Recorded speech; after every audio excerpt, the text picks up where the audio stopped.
오늘 본문의 말씀은 여호와의 총회에 들어오지 못하는 사람들에 대한 내용이에요.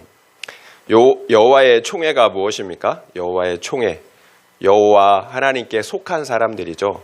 여호와 하나님께 속한 사람들의 공동체를 여호와의 총회라고 합니다. 그러니까 여호와의 총회에 들어오지 못한 사람들은 여호와 하나님과 아무런 관계가 없다라는 거죠. 그러니까 심각한 거죠. 그러니까 비록 이스라엘 무리 가운데 있지만 여호와 하나님께 나아가서 제사 드릴 수가 없어요.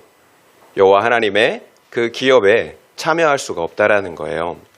오늘날에도 이런 동일한 문제들이 우리 교회 안에 일어나고 있습니다. 많은 사람들이 유형의 교회 안에 있기 때문에 나는 구원받은 거룩한 하나님의 백성이라고 생각한다라는 거예요. 그래서 나는 구원받았다 생각하고 있는데 마지막 날 하나님께서 내가 너를 도무지 모른다 하리라. 이런 엄청난 일들이 일어날 수 있다라는 거예요. 결국 정말 심각한 일이죠.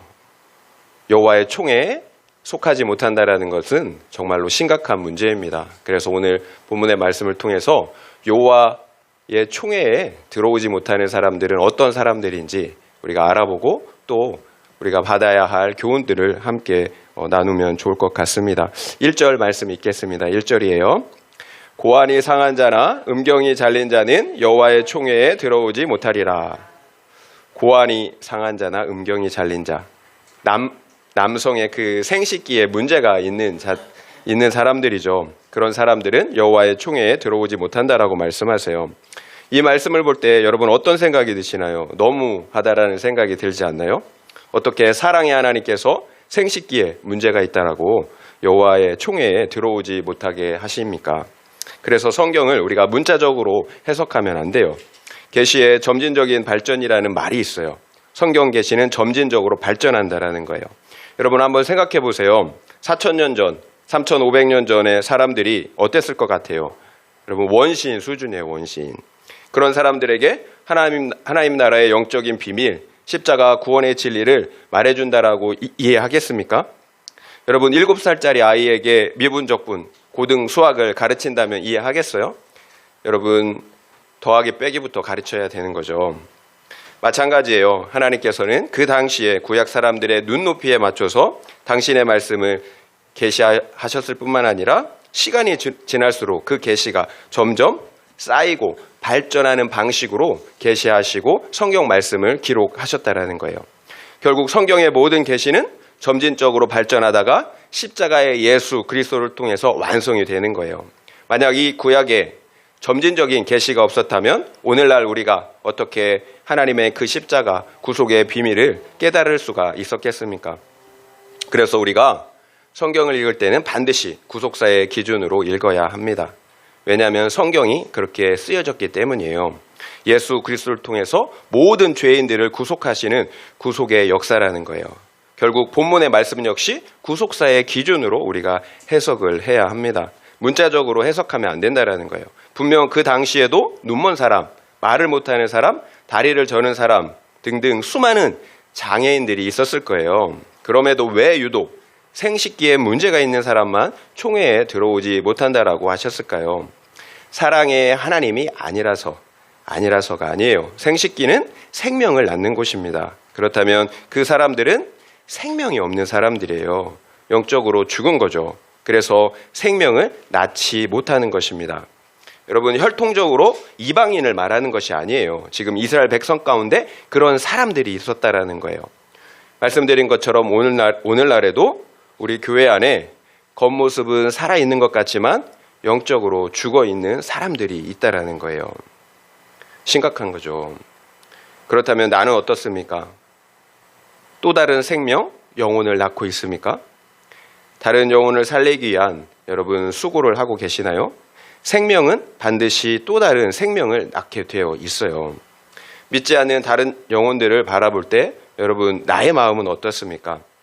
저 영혼도 예수 믿고 구원받아야 하는데 이런 긍휼한 생각이 드시나요? 불쌍한 마음이 드시나요? 비록 내가 담대히 복음은 전하지 못하더라도 최소한 이런 긍휼한 마음은 가지고 있어야 정상이라는 거예요. 만약에 내 안에 생명이 있다면. 또 여러분은 믿지 않는 가족들 그리고 동료들을 바라볼 때 어떻습니까? 애통한 마음이 있나요? 혹시 가족들이 세상적으로 잘 풀리지 않는 그것만 혹시 애통해 하지는 않습니까? 사랑하는 가족들 또 동료들이 지옥에 가는데 애통하지 않을 수가 있겠어요? 내 안에 생명이 있다면 말이에요. 왜 우리 오늘 함께 예배드리고 있는 방문해 주셔서 예배드리는 이희석 선교사님, 이소명 선교사님이 일본까지 가서 자신의 삶과 인생을 드리겠어요? 내 안에 생명이 있기 때문이에요. 생명은 또 다른 생명을 낳기 때문이에요. 그렇다면 성경이 말씀하시는 생명, 우리가 소유한 생명은 무엇일까요? 요한일서 5장 12절, 아들이 있는 자에게는 생명이 있고 하나님의 아들이 없는 자에게는 생명이 없느니라. 아들이 있는 자에게 생명이 있다라고 말씀하세요. 아들이 없는 자는 생명이 없다라고 말씀하세요.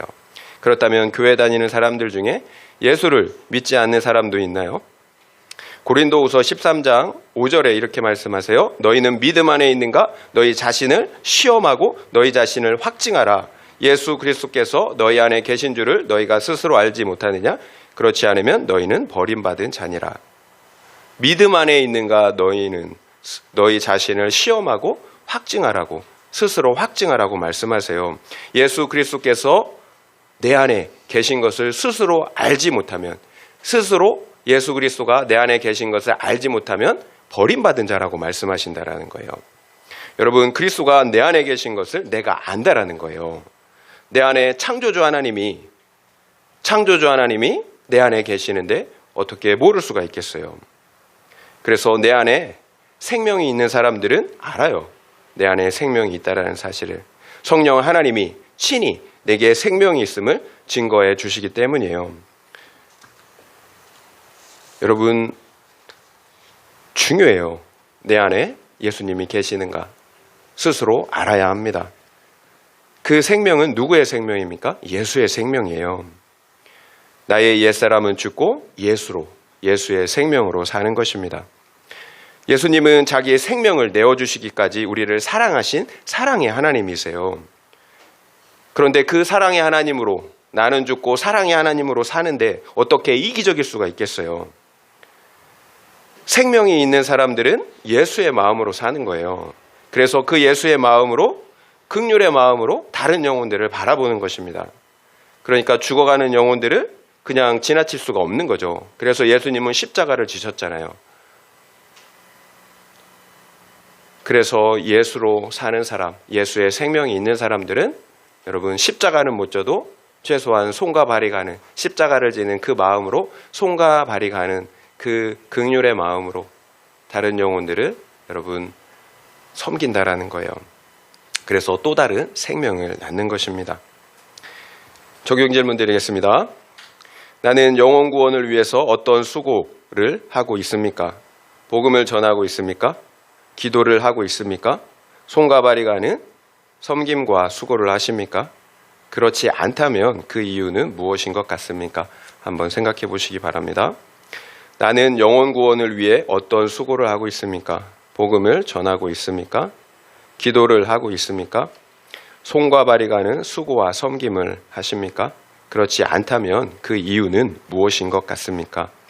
한번 생각해 보시기 바랍니다. 2절 말씀 읽겠습니다. 2절이에요.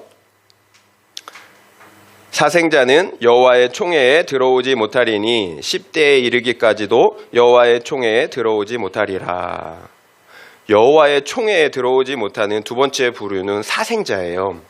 10대에 이르기까지도 들어오지 못한다라고 말씀하십니다. 그러면 11대부터는 총회에 들어올 수가 있을까요? 10대까지도 안 된다라는 표현은 완곡한 표현이에요. 그래서 결국 사생자는 총회에 들어올 수가 없다라는 의미입니다. 그렇다면 사생자는 어떤 사람들일까요? 우리가 다 알고 있는 것처럼 적법한 혼인 관계 이외에 불법한 관계를 통해서 출생한 아이들이죠. 그러니까 간음처럼 불법적인 관계를 통해서 태어난 사람들인 거죠. 고자가 생명이 없는 사람들이라면 사생자는 다른 생명을 낳은 사람들이에요. 곧 불법의 열매를 맺는 사람들입니다. 그래서 생명이 없다라는 측면에서 볼 때는 고자와 사생자는 같은 부류의 사람들인 거예요. 그 안에 생명이 없어요. 그래서 고자는 생명을 낳지 못하는 것이고요. 그리고 사생자는 불법의 열매를 맺는 것입니다. 생명이 없기 때문에 다른 열매를 맺는 거예요. 구체적으로 어떤 열매를 맺을까요? 갈라디아서 5장 19절부터 21절에 이렇게 불법의 열매들이 어떤 열매인지 말하고 있어요. 육체의 일은 분명하니 곧 음행과 더러운 것과 호색과 우상숭배와 주술과 원수 맺는 것과 분쟁과 시기와 분냉과 당 짓는 것과 분열함과 이단과 투기와 술 취함과 방탕함과 또 그와 같은 것들이라. 전에 너에게 경계한 것 같이 경계하노니 이런 일을 하는 자들은 하나님의 나라를 유업으로 받지 못할 것이요. 이런 일을 행하는 사람들은 하나님의 나라를 유업으로 받지 못한대요. 여호와의 총회에 들어올 수가 없다라는 거죠. 육체의 열매를 맺는 자들, 불법의 열매, 분명해요. 음행과 같은 성적인 죄, 우상숭배와 주술과 같은 영적 음행의 죄, 분쟁, 시기, 분내고 파당을 만들고 분열하는 죄, 이단과 같은 죄, 그리고 술 취함과 방탕함과 같은 죄악들이에요. 이런 육체의 열매를 맺는 자들은 하나님의 나라를 유업으로 받지 못한다라는 거예요. 결국 예수님의 말씀처럼 나무는 열매를 보고 아는 거죠. 말씀드린 것처럼 이방인들을 말하는 것이 아니에요. 이스라엘 가운데, 교회 가운데 이처럼 생명이 없는 자들이 있다라는 거예요. 바로 사대 교회와 같은 교회들입니다. 계시록 3장 1절이에요. 사대 교회의 사자에게 편지하라. 하나님의 7영과 7뼈를 가지신 이가 이르시되 내가 내 행위를 아노니 내가 살았다 하는 이름은 가졌으나 죽은 자로다. 살았다 하는 이름은 가졌으나 죽은 자들이 있대요. 나는 살았다라고 생각하는데 주님은 죽었다라고 우리를 판단하신다라는 거예요. 여러분, 그 이유가 무엇입니까? 여러분, 이런 오해가 있을 수 있나요? 나는 살았다고 하는데 주님은 죽었대요. 계시록 3장 2절 이어서 말씀하십니다. 너는 일깨어 그 남은 바 죽게 된 것을 굳건하게 하라. 내 하나님 앞에 내 행위에 온전한 것을 찾지 못하였노니. 내 하나님 앞에 내 행위에 온전한 것을 찾지 못했다라고 말씀하세요. 너는 일깨어 그 남은 바 죽게 된 것을 굳건하게 하라. 결국 주님이 사대교회를 죽었다고 하신 이유는 그 행위에 온전한 것이 없었기 때문이에요. 여러분, 우리가 행위로 구원받나요? 아니에요. 행위로는 의롭다 할 육체가 없다라고 말씀하셨어요. 우리가 의롭게 되고 또 그래서 구원받는 이유는 오직 예수 그리스도를 믿는 믿음 뿐이에요. 그러나 우리의 행위는 우리 구원의 열매입니다. 우리 안에 생명이 있다라는 증거라는 거예요. 그래서 예수님은 나무는 열매로 안다라고 말씀하신 거예요. 내 안에 생명이 있기 때문에 그 생명의 증거가 그 생명력이 나타나는 거예요. 그래서 우리의 행위가 중요한 것입니다. 구원의 조건이 아니라 구원의 열매, 구원의 증거이기 때문이에요. 그래서 예수님은 내가 살았다고 하지만 죽었다고 하시면서 그 증거로 내 행위에 온전한 것을 찾지 못했다라고 말씀하시는 거예요. 그렇다면 나의 행위는 어떻습니까? 어떤 열매를 맺고 있습니까? 만약 내 행위에 온전한 것이 없다면 더 늦기 전에 일깨야 하는 거예요. 주님 일깨라고, 더 늦기 전에 일깨야 한다고, 죽게 된 것을 회개하고 돌이키라고 말씀하고 계신다라는 거예요. 이것이 주님의 마음이에요. 그러면 생명이 있는 자들이 맺어야 하는 열매는 어떤 열매일까요? 그리고 어떻게 그 열매를 우리가 맺을 수가 있을까요? 우리가 맺어야 하는 열매는 여러분 다 아시죠? 사랑의 열매, 거룩의 열매예요. 말씀드린 것처럼 우리의 생명은 내 안에 계신 예수 그리스도세요. 그래서 우리가 생명을 얻고 또 그에 합당한 사랑의 열매를 맺는 것입니다. 우리 주님이 생명과 사랑의 근원이 되시기 때문이에요. 우리 주님이 사랑이시고 생명이세요. 그래서 우리가 생명을 얻고 그에 합당한 열매를 맺는 것입니다. 따라서 사랑하는 사람은 생명이 있는 사람들이에요. 결국 우리가 지속적으로 생명을 얻고 더 풍성하게 누릴 수 있는 방법, 그리고 사랑의 열매를 맺을 수 있는 방법은 예수님께 붙어 있는 거예요. 참 포도나무이신 예수님께 붙어 있는 거예요. 여러분, 죽어라 하고 붙어 있는 거 다른 방법이 없어요. 가지는 나무에 붙어 있으면 저절로 생명을 얻고 열매를 맺습니다. 그러나 가지가 자기 스스로 무엇을 하려고 하면 아무것도 할 수가 없어요. 만약 가지가 나무에 붙어 있지 않으면 어떻게 되나요? 서서히 말라서 죽게 되죠. 그러면 어떻게 합니까? 사람들이 이것을 가져다가 불에 태워버린다라는 거예요. 그래서 예수님께 붙어 있지 않는 인생들은 매사가 두렵고 힘겨운 거예요. 스스로 살아보려고, 그래서 열매를 맺으려고 하니까 그렇지 않겠어요? 그래서 힘은 힘대로 들고 고작 맺은 열매들이 이상한 불법의 열매, 혈과 육의 열매를 맺는다라는 거예요. 결국 아무리 많은 사역을 하고 열심을 내어도 사랑의 열매를 맺지 못한다면 아무것도 아니에요. 그저 내 만족, 내 자랑에 지나지 않아요. 그래서 우리가 잘 되면 교만해지고 안 되면 낙담하고 우울해하는 것입니다. 절대로 하나님께서 찾으시는 열매가 아니에요. 저 역시 마찬가지예요. 주님께 붙어있지 않으면 점점 나의 사역이 목적이 되고 나의 영광이 되더라고요. 그래서 잘 되면 교만해지고 안 되면 낭망하는 나를 보게 됩니다. 그리고 다른 사람들을 왜 저렇게 행동할까 판단하고 비판하게 됩니다. 불쌍하게 바라보기보다는 자연스럽게 판단하고 정죄하게 된다라는 거예요. 내가 주님과 떨어져 있다라는 증거예요. 솔직하게 제가 제 아내에 대해서 왜 저렇게 유별나게 행동할까 판단할 때가 많이 있어요. 여러분들도 그렇죠. 여러분의 배우자에 대해서 못마땅한 것이 많죠. 저만 그런 거 아니죠. 제 아내도 마찬가지예요. 저에 대해서 못마땅한 것이 많이 있습니다. 그런데 제가 한번 이렇게 생각해 봤어요. 하나님이 과연 나에게 무엇을 원하실까? 사역을 성공하는 것을 원하실까? 아니면 아내를 사랑하는 것을 원하실까? 여러분은 어떻게 생각하십니까? 여러분의 배우자를 사랑하는 것을 하나님이 원하실 것 같습니까? 아니면 여러분의 사역을 크게 하고 또 열심히 하는 것을 원하실 것 같습니까? 여러분, 하나님께서 원하시는 것은 언제고 사랑하는 것입니다. 성경 어디에도 사랑하라는 말씀을 하셨어도 사역을 크게 하고 성공하라는 말씀은 하지 않으셨다라는 거예요. 그러니까 제가 그렇게 기도하게 되더라고요. 사랑이 없잖아요.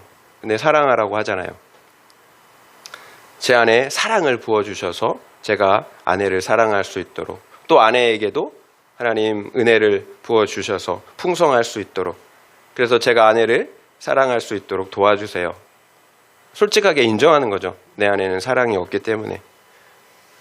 여러분, 저는 이것이 주님께 붙어 있는 거라고 생각합니다. 여러분, 우리가 완전해서 살아가는 게 아니에요. 주님께 붙어 있고 내가 할 수 없기에 하나님께 의지하는 것입니다. 주님의 말씀을 붙잡고 기도하는 것. 정확하게 말하면 주님의 말씀이 내게 이루어지게 해달라고 기도하는 것입니다. 그러니까 어떻게 됐을까요? 여러분, 제 삶이 드라마틱하게 바뀌었을까요? 그렇지 않아요. 하지만 제 마음만큼은 바뀌더라고요. 제 마음만큼. 저는 이거 중요하다고 생각해요. 제 마음만큼은 바뀌었어요. 극렬한 마음, 사랑의 마음으로 바뀌더라고요. 불평하고 판단하는 마음에서 극렬함으로 바뀌더라고요. 그러니까 제 삶이 드라마틱하게 바뀌진 않더라도 조금씩 제 삶의 부분도 바뀌는 것을 제가 느낄 수가 있었어요. 물론 아내가 원하는 만큼은 아니지만 저만큼은 그렇게 느끼고 있다라는 거예요. 갈라디아서 5장 17절 말씀에 육체의 소욕은 성령을 거스르고 성령은 육체를 거스르나니 이 둘이 서로 대적함으로 너희가 원하는 것을 하지 못하게 하려 함이니라. 우리 육체의 소욕은 성령을 거스르고 성령은 육체를 거스릅니다. 여러분, 내 안에 예수의 생명이 있다고 우리가 완전한 것은 아니라는 거예요. 이처럼 우리는 죄와의 싸움, 갈등이 있어요.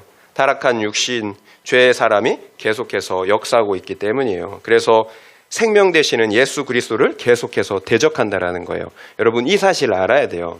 여러분, 그래서 육체의 욕심이 이기면 육의 열매를 맺는 거예요. 불법의 열매를 맺는 거죠. 그런데 새 생명이신 성령이 이기면 성령의 열매, 사랑의 열매를 맺는 것입니다. 그리고 그 결과는 어떻게 돼요? 각각 사망과 생명이에요. 이처럼 거듭난 사람은 영과 육의 끊임없는 내적인 싸움, 영적인 싸움이 있어요. 갈등이 있다라는 거예요. 이 사실을 알아야 돼요. 여러분, 순진하게 살면 안 돼요. 영과 육의 싸움이 있어요. 그래서 어떻게 해야 합니까? 그래서 죽어라고 예수님께 붙어 있어야 한다는 거예요. 갈라디아서 5장 16절 내가 이르노니 너희는 성령을 따라 행하라. 그리하면 육체의 욕심을 이루지 아니하리라. 말씀드린 것처럼 성령을 따라 살아야 합니다. 거듭난 사람은 반드시 성령을 따라 살아야 합니다.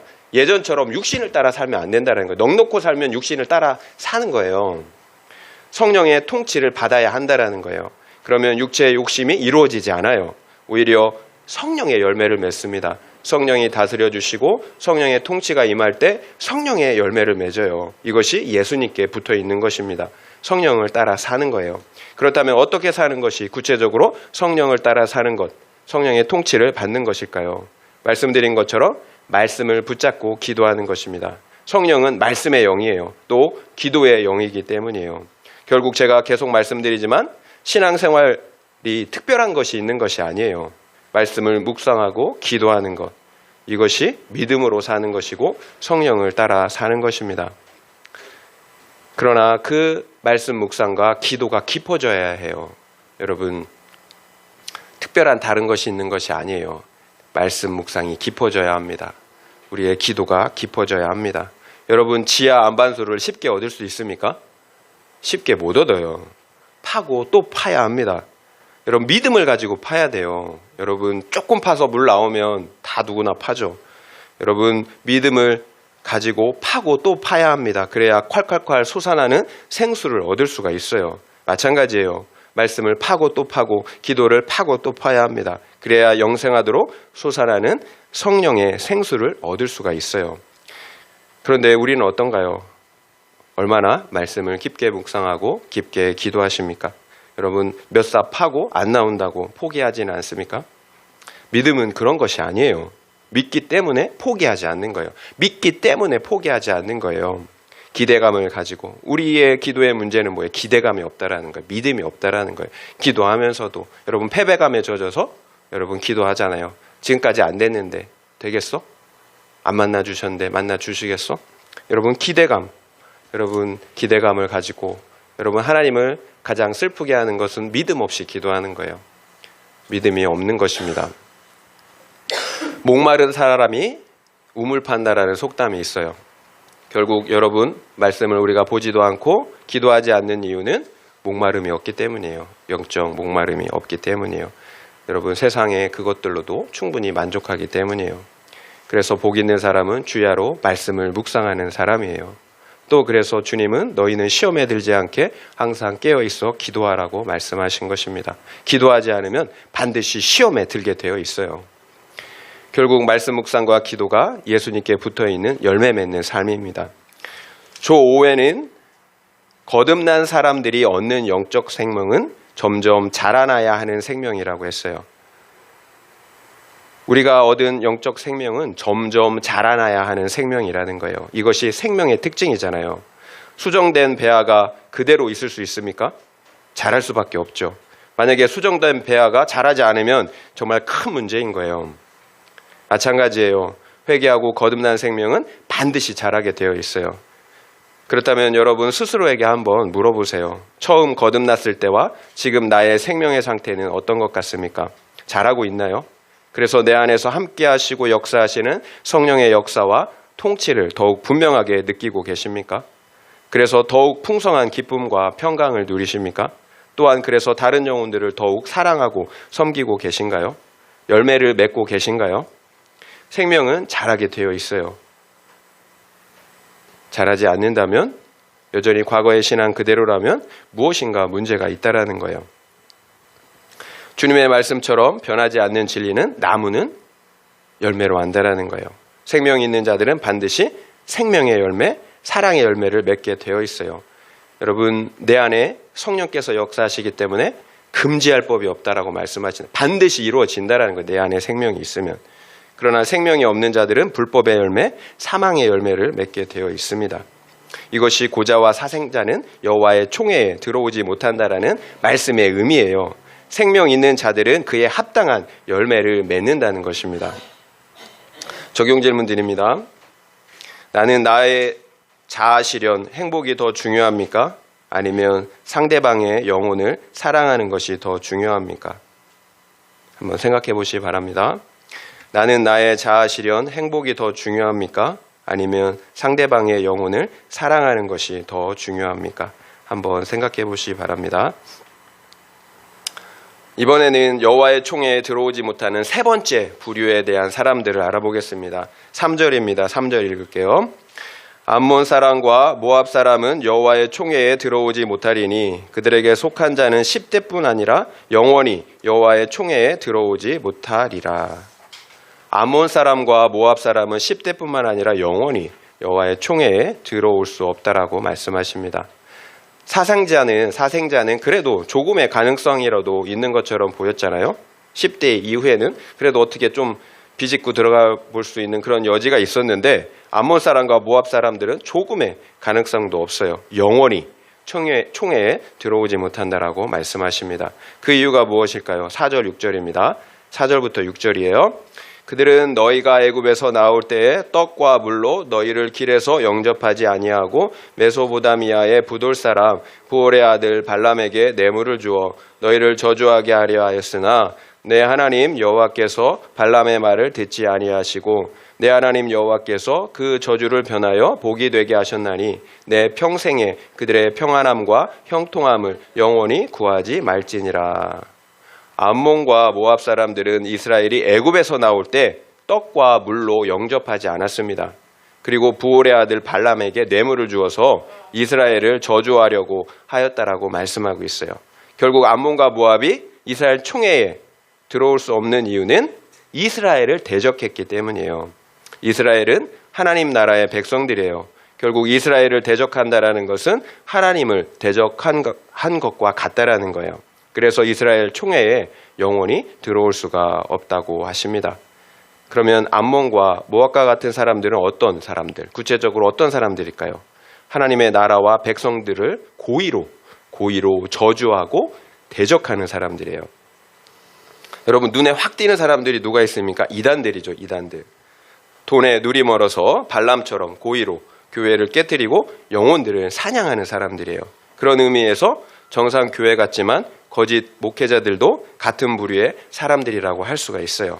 암몬과 모압 자손들이 음행의 제사를 차려놓고 이스라엘을 유혹했던 것처럼 거짓 음행의 교리로 믿는 자들을 유혹하고 사냥하는 사람들이 있다라는 거예요. 특별히 오늘날 위험한 음행의 교리는 무엇일까요? 내가 내 인생의 주인이라는 거예요. 그러니까 네가 원하는 인생을 마음대로 살라는 것입니다. 하나님께서도 내가 원하는 대로 믿는 대로 다 응답해 주신다라는 거예요. 믿기만 하면 된다라는 거죠. 그러니까 얼마나 좋습니까? 지금 내가 짓고 있는 죄에 대해서 회개하고 돌이킬 부담이 없어요. 그리고 하나님의 말씀을 듣고 지킬 이유도, 그래서 거룩과 구원을 이뤄갈 성령의 열매를 맺을 그 부담감도 가질 필요가 없다라는 거예요. 정말 그렇다면 저도 그렇게 믿고 싶습니다. 내 마음대로 살다가 천국에 가는 것 아닙니까? 너무 좋죠.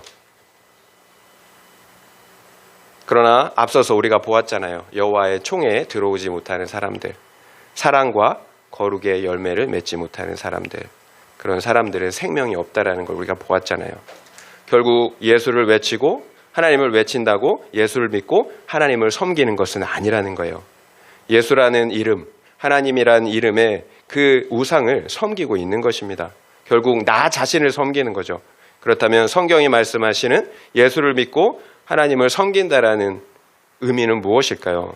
요한복음 17장 3절에 예수님이 이렇게 말씀하셨어요. 영생은 곧 유일하신 참 하나님과 그의 보내신 자 예수 그리스도를 아는 것, 하나님과 그가 보내신 예수 그리스도를 아는 것, 이것이 영생이에요. 하나님과 예수 그리스도를 아는 것, 이것이 예수를 믿는 것, 또 하나님을 섬기는 것입니다. 성경에 기록된 하나님, 그 하나님을 아는 거예요. 또 그분이 말씀하시는 대로 하나님을 믿고 섬기는 것입니다. 말씀드린 것처럼 내가 생각한 대로 믿는다면 그것은 내가 만든 신이에요. 그 내가 만든 신을 섬기는 거예요. 하나님은 우리를 모른다 할 거예요. 여러분 모르면 모르겠지만 이런 사실을 알면서도 이 세상의 기복, 음행의 교리를 우리가 가르치고 또 전하고 있다면 여러분 사꾼과 같은 거예요. 영원히 여호와의 총회에 들어올 수가 없는 암몬과 모압입니다. 왜냐하면 고의로 이스라엘 백성들을 저주하고 대적했기 때문이에요. 영원한 죽음으로 이끌고 있기 때문이에요. 따라서 하나님은 내 평생에 이런 사람들의 평안함과 형통함을 영원히 구하지 말라라고 하시는 것입니다. 이런 자들에게는 회개할 기회, 구원의 기회가 없다라는 거예요. 신약에서도 사도 요한은 사망에 이르지 아니하는 죄를 범하는 자를 위해서는 기도하라고 했어요. 하지만 사망에 이르는 죄를 범하는 자를 위해서는 기도하지 말라고 했어요. 그렇다면 왜 그들은 영원히 회개할 수가 없었을까요? 디모데전서 4장 1절 2절 말씀 읽어드릴게요. 그러나 성령이 밝히 말씀하시기를 후일에 어떤 사람들이 믿음에서 떠나 미혹하는 영과 귀신의 가르침을 따르리라 하였으니 자기 양심에 화인을 맞아서 외식함으로 거짓말하는 자들이라. 성령이 밝히 말씀하셨습니다. 후일에 어떤 사람들이 믿음에서 떠나 미혹하는 영, 거짓말하는 영과 귀신의 가르침을 따를 것이라는 거예요. 그 이유가 무엇입니까? 양심에 화인 맞았기 때문이에요. 불도장, 양심이 불도장을 맞았다라는 거예요. 그래서 그래서 그 영혼이 죽었다라는 거예요. 여러분, 영혼이 죽으면 악한 영들이 역사해요. 살아있는 영에게 어떻게 역사합니까? 죽어 있기 때문에, 양심이 화인 맞았기 때문에 악한 영들이, 귀신들이 역사하는 거예요. 그런 사람들의 특징이 무엇입니까? 경건한 척, 외식하며 거짓말을 하는 사람들이에요. 거짓말을 하는 사람들. 결국 암몬과 모압을 위해서 기도하지 말라라는 말씀은 그들의 양심이 화인 맞았기 때문이에요. 그래서 다시 회개할 수 없기 때문이에요. 여러분, 하나님이 속이 좁아서 그런 것이 아니에요. 하나님은 어떤 자도 죽는 것을 원하지 않으세요. 회개하고 사는 걸 원하십니다. 그런데 양심에 화인 맞은 자들은 회개할 수가 없다라는 거예요. 그러면 왜 양심이 화인 맞았을까요? 하나님의 말씀과 성령을 계속해서 고의로 거부했기 때문이에요. 하나님의 말씀과 성령을 계속해서 고의로 거북할 때 여러분, 양심에 화인 맞는 거예요. 이것이 성령 해방죄잖아요. 말씀을 거부하는 것, 성령을 거부하는 것. 결국 이런 사람들은 성령으로 시작했다가 육체로 마치는 거예요. 그래서 내 생각과 다르다고 여러분, 하나님의 말씀을 거부하면 안 됩니다.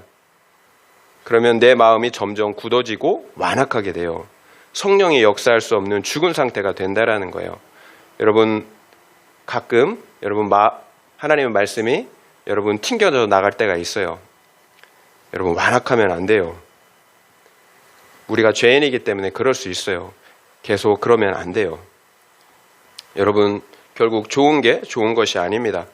지금 좋은 것 같지만 지금은 좋은 것 같죠. 내 마음대로 하니까. 여러분, 결국 하나님이 내가 너를 모른다라고 하신다라는 거예요. 정형 질문드립니다. 내가 하나님의 말씀을 듣고 순종하지 못하는 이유가 무엇입니까? 하나님의 말씀에 동의할 수가 없기 때문입니까? 아니면 연약하기 때문입니까? 내가 하나님의 말씀을 듣고 순종하지 못하는 이유가 무엇입니까? 하나님의 말씀에 동의할 수 없기 때문입니까? 아니면 연약하기 때문입니까? 한번 생각해 보시기 바랍니다. 7절부터 8절 말씀 읽겠습니다. 7절부터 8절이에요. 너는 에돔 사람을 미워하지 말라. 그는 내 형제임이니라. 애굽 사람을 미워하지 말라. 내가 그의 땅에서 객이 되었음이니라. 그들의 3대우 자손은 여호와의 총회에 들어올 수 있느니라. 에돔 사람 그리고 애굽 사람을 미워하지 말라라고 말씀하세요. 그리고 그들의 3대우 자손들은 여호와의 총회에 들어올 수 있다라고 하십니다. 여러분, 똑같은 이방인이에요. 그런데 왜 암몬과 모압은 영원히 총회에 들어올 수 없다고 하시고 에돔과 모압이 아니라 에돔과 애굽이 왜 3대 후에 총회에 들어올 수 있다라고 하셨을까요? 사실 에돔 역시 암몬 그리고 모압처럼 이스라엘이 자신의 땅으로 지나가는 것을 허용하지 않았어요. 그리고 애굽 사람들은 더 심각하죠. 이스라엘 백성들을 400년 동안이나 학대했다라는 거예요. 그러면 도찐 개찐이잖아요. 그런데 다른 것이 있어요. 에돔과 애굽은 고의로 이스라엘을 저주하고 대적하지 않았다라는 거예요. 그들이 지은 죄들은 무지했기 때문이지 암몬과 모압처럼 고의로 올무를 놓아 속이지 않았다라는 거예요. 그래서 그들의 자손은 3대 후에 총회에 들어올 수 있다라고 하신 것입니다. 회개하고 돌이킬 수가 있다라는 거예요. 3대가 지나고 나서라는 말씀의 의미는 과거 세상 에돔과 애굽에서 살았던 그 죄의 습관과 삶을 벗어버리는 시간이에요. 하나님 나라에 들어가기 위해서는 회개의 시간, 곧 거룩과 구원을 이루는 성화의 시간이 필요하다라는 거예요. 그래서 3대 후에는 들어올 수 있다는 것입니다. 그런데 하나님은 그들을 미워하지 말고 긍휼히 여기라고 말씀하세요. 결국 우리는 믿지 않는 사람들, 그래서 알지 못해서 우리를 박해하고 핍박하는 사람들을 미워해서는 안 돼요. 오히려 그들을 긍휼히 여길 수 있어야 합니다. 그래서 예수님께서도 자신을 십자가에 못 박고 저주하는 그 사람들을 위해서 어떻게 기도했나요? 저들의 죄를 사하여 주옵소서. 저들이 자신들이 하는 것을 알지 못한다라고 이렇게 하나님께 기도해 드렸다라는 거예요. 여러분, 모르기 때문이에요. 우리 역시 몰라서 대적하는 자들을 위해서 기도하며 복음을 전할 수 있어야 합니다. 또 그래서 손과 발이 가는 여러분 사랑, 그 수고를 할 수가 있어야 하는 거예요. 어떤 죄인도 여러분, 하나님이 어떤 죄인도 그 죄에서 죽는 것을 원하지 않아요. 회개하고 돌이켜 사는 것을 원하십니다. 이것이 하나님의 마음이에요. 하나님은 우리가 그 하나님의 마음을 갖기를 원하십니다. 이사야 56장 3절, 여호와께 연합한 이방인은 말하기를 여호와께서 나를 그의 백성 중에서 반드시 갈라내시리라 하지 말며, 고자도 말하기를 나는 마른 나무라 하지 말라. 여호와께 연합한 이방인은 말합니다. 여호와께서 나를 그의 백성 중에서 반드시 갈라내시리라 하지 말며, 백성 중에서 이방인을 갈라내지 않는다라는 거예요. 또 고자도 말하기를 나는 마른 나무라 하지 말라. 어떤 소망도 희망도 없었던 이방인이 여호와의 백성이 된다라는 거예요. 그리고 죽은 나무와 같았던 고자들 역시 생명이 있는 여호와의 백성이 된다는 것입니다. 여기에 엄청난 반전이 있어요. 여호와의 총에 있다라고 생각했던 이스라엘은 버림을 받았어요. 그런데 어떤 소망도 없었던 고자와 이방인들은 여호와의 총에 받아들여졌다라는 거예요. 여러분, 이것이 엄청난 여러분 반전이지 않습니까? 나는 총에 있다라고 생각했던 이스라엘 백성들은 버림을 받았어요. 나에게는 어떤 소망도 없다라고 생각했던 고자와 이방인들은 하나님의 총회에 들어가는 은혜를 입었다라는 거예요. 그 이유가 무엇입니까? 육적 이스라엘은 자기 의를 의지했어요. 자기 의를. 그러나 이방인들은 자기 의가 아니라 오직 은혜, 십자가의 예수만을 믿고 의지했기 때문이에요. 하나님은 구약에서 약속하신 메시아, 그 구원자 예수를 마침내 이 땅에 보내주셨습니다. 그러나 어떤 일이 벌어졌나요? 유대인들은 스스로 하나님의 총회에 속했던 사람이라고, 총회에 속한 사람들이라고 생각했던 유대인들은 자신들이 그처럼 기다렸던 그 메시아 구원자를 부인하고 십자가에 못 박아 죽였다라는 거예요. 내 죄가 인정되지 않았기 때문이에요. 그래서 십자가에서 자신들의 죄를 위해 죽으신 그 힘없는 구원자는 인정할 수가 없었던 것입니다. 왜냐하면 내가 원하고 기다렸던 구원자는 나를 이 힘든 로마 압제, 고난의 환경에서 구원해 주실 힘 있는 하나님, 기복의 하나님이었기 때문이에요. 이처럼 내 죄가 보이지 않으면 우리는 무서운 일을 행하게 돼요. 내 죄가 보이지 않으면 이처럼 무서운 일을 행하게 됩니다. 우리를 구원하기 위해서 오신 그 예수님을 거부하고 십자가에 달아 죽일 수 있다라는 거예요. 이것이 기복신앙의 결말이에요. 결국 우리 이방인들이 십자가, 그 구원의 은혜에 참여하게 된 것은 은혜예요. 내 죄를 볼 수가 있었기 때문이에요. 그래서 의지할 수 없는 내가 아니라 오직 십자가 예수 그리스도의 공로만 의지했기 때문이에요. 이것이 우리가 생명 되시는 예수님께 접붙여진 이유, 그래서 여호와의 총회에 들어간 이유입니다. 오직 은혜예요. 우리 구원에 있어서 은혜 아닌 것이 어디 있습니까? 예수 그리스도께서 십자가에서 우리의 죄를 대속해 죽으셨습니다. 그리고 믿는 자들에게 보내주신 성령께서 그 주님의 속죄와 의로움을 나의 것 되게 해 주셨어요. 심지어 내가 가진 그 믿음까지도 은혜로 주신 거예요. 내가 가진 것이 아닙니다. 그 믿음까지도 은혜로 주신 것입니다. 그러니 은혜 아닌 것이 어디가 있어요? 우리 모두의 그 구원을 하나님께서 이루신 거예요. 그리고 앞으로도 이루실 것입니다. 그런데 그 은혜가 누구에게 임하느냐라는 거예요. 내 죄를 인정하는 겸손한 사람, 그래서 그 심령이 가난한 사람, 나는 나의 조금의 거룩과 구원도 이룰 수 없다라는 그 사실을 아는 그래서 완전히 부패하고 타락한, 나는 완전히 부패하고 타락한 죄인임을 아는 그 사람에게 임한다라는 거예요. 그래서 오직 십자가의 예수 그리스도만 믿고 의지하는 사람, 그 겸손한 사람에게 예수의 생명이 주어진다는 것입니다. 적용 질문 드리겠습니다. 내가 여호와의 총회 안에 있다라는 증거가 무엇인 것 같습니까? 한번 생각해 보시기 바랍니다. 내가 여호와의 총회 안에 있다라는 증거가 무엇인 것 같습니까? 여러분 말씀을 생각하면서 한번 생각해 보시면 좋을 것 같아요. 말씀을 마무리하겠습니다. 우리는 여호와의 총회에 들어오지 못하는 사람들에 대해서 알아보았습니다. 이스라엘 가운데 있지만 생명이 없는 사람들이었어요. 구체적으로는 어떤 사람들이었나요? 첫 번째는 생명을 낳지 못하는 사람들이었어요. 두 번째는 불법의 열매, 육의 열매를 맺는 사람들이었어요. 이처럼 열매를 통해서 생명의 유무를 알 수가 있었습니다. 그리고 세 번째는 고의로 이스라엘을 대적하는 사람들입니다. 이단 사상과 거짓 복음으로 영혼을 속이고 사냥하는 사람들이에요. 이런 사람들은 회개할 수가 없었습니다. 양심의 화인을 맞았기 때문이에요. 네 번째는 믿지 않는 이방인들이에요. 그러나 이방인들은 3대 후에는 총회에 들어올 수가 있었습니다. 회개하고 돌이킬 수 있었다라는 거예요. 우리가 마지막에 살펴본 것처럼 그런데 대반전이 있었잖아요. 여호와의 총회에 속하였던 육적 이스라엘은 버림을 당하였고 소망이 없었던 고아와 이방인이었던 우리는 여호와의 총회에 참여할 수 있게 되었다라는 거예요. 우리의 구원은 오직 은혜로만 되기 때문이에요. 결국 혈통적으로 이스라엘이냐 이방인이냐는 중요하지 않아요. 어떤 누구도 은혜가 아니면 구원받을 수가 없는 죄인들이기 때문이에요. 오직 내 죄를 보고 절망하는 그 사람, 그 회개하는 자에게 구속의 은혜가 임하게 됩니다. 그러면 우리는 예수의 생명을 얻어요.